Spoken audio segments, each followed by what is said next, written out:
Alors qu'ils déposaient leurs pièces dans la calebasse, quelque chose de terrifiant se produisit.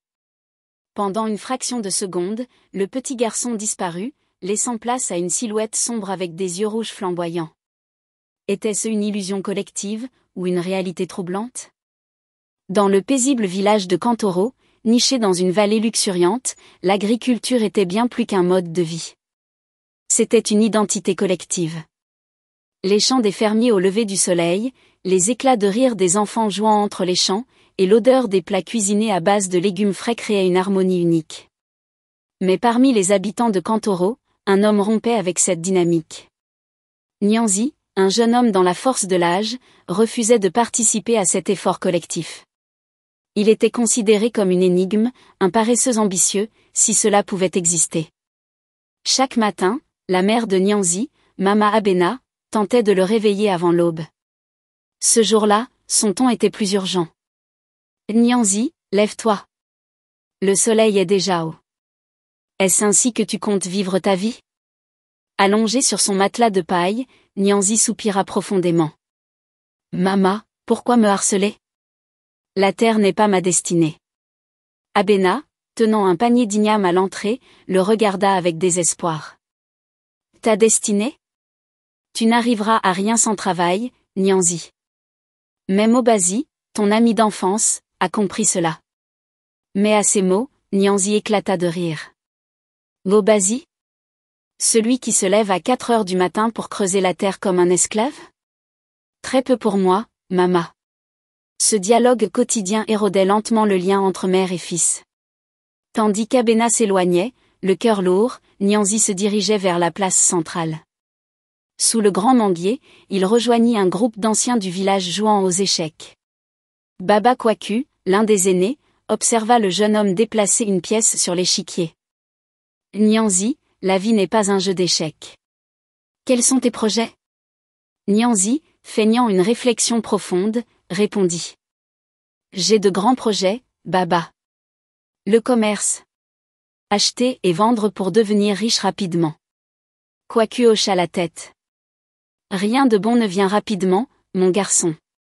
Si tu méprises l'effort, tu récolteras la misère. » Le soir venu, Nyanzi contemplait les fermiers revenant des champs, leurs paniers remplis de récoltes.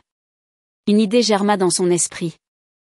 Pourquoi travailler dur alors que je peux prendre ce dont j'ai besoin ? Cette nuit-là, il se glissa dans le champ d'Obazi, déterrant des ignames sous la lumière de la lune.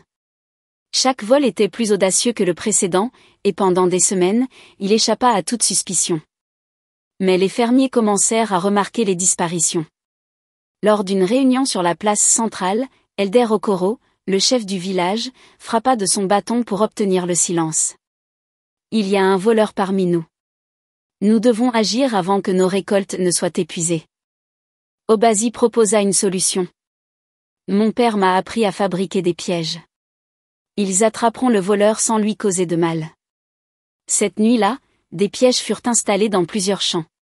Cependant, Nyanzi, ayant entendu la conversation, éclata de rire dans l'ombre. « Ces idiots pensent m'arrêter ? Je suis plus malin qu'eux. » Confiant, il se rendit au champ d'Obazi. Mais à peine eut-il déterré son 3e igname qu'un bruit sec retentit, snap. Un piège s'était refermé sur sa jambe, envoyant une douleur fulgurante à travers son corps.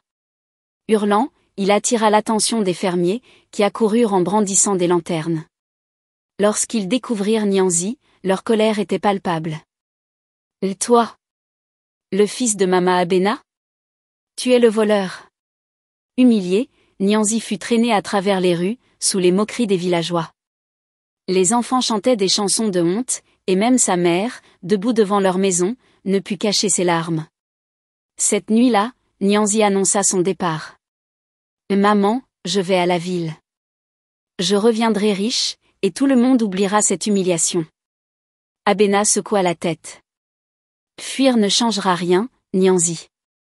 Où que tu ailles, ton caractère te suivra. » Dans la grande ville de Kumasi, Nyanzi découvrit rapidement que la vie n'était pas aussi simple qu'il l'avait imaginé. Son premier emploi, comme gardien de nuit dans une boutique, se termina en désastre lorsqu'il s'endormit et permit à des voleurs de dérober des marchandises. Après plusieurs emplois ratés, il se retrouva à errer dans les rues, désespéré. Un jour, il entendit parler de Nga Foli, un spiritiste capable de résoudre n'importe quel problème. Au cœur de la forêt de Wotoro, la hutte de Nga Foli était entourée d'une aura sinistre. Lorsque Nyanzi arriva, le spiritiste, assis devant un feu, sembla l'attendre. « Je savais que tu viendrais », dit-il d'une voix grave. La jalousie attire toujours ceux qui ne veulent pas travailler. Nyanzi tomba à genoux. « Aidez-moi. Je veux que tous ceux qui m'ont ridiculisé échouent. » Nga Foli le regarda fixement. La jalousie est une arme puissante, mais elle a un prix. Es-tu prêt à le payer? Peu importe le prix, répondit Nyanzi avec impatience. Le spiritiste lui tendit une calebasse jaune et une potion noire. Bois ceci, et tu seras transformé en enfant mendiant. Toute personne qui mettra de l'argent dans cette calebasse perdra sa chance. Mais souviens-toi, la calebasse ne doit jamais toucher l'eau. De retour à Kantoro, transformé en mendiant, Nyanzi s'installa au marché. Son apparence d'enfant innocent attirait la sympathie des villageois. Lors du festival du Nouvel An, les jeunes prospères, tels qu'Obazi et Adana, donnèrent de l'argent sans méfiance. Peu après, leurs entreprises s'effondrèrent mystérieusement, et ils furent contraints de revenir à Kantoro, ruinés. Un jour, Adana, désespéré, confia ses malheurs à son ami Iba, qui insista pour qu'elle consulte un pasteur. À l'église de Pasteur Isaïe, ce dernier déclara: « Je vois un esprit maléfique déguisé en mendiant. » Adana raconta alors sa rencontre avec le garçon au marché. « Quand je lui ai donné de l'argent, j'ai cru voir quelque chose, un éclair rouge dans ses yeux. » Le pasteur hocha la tête. « Ce n'est pas un enfant.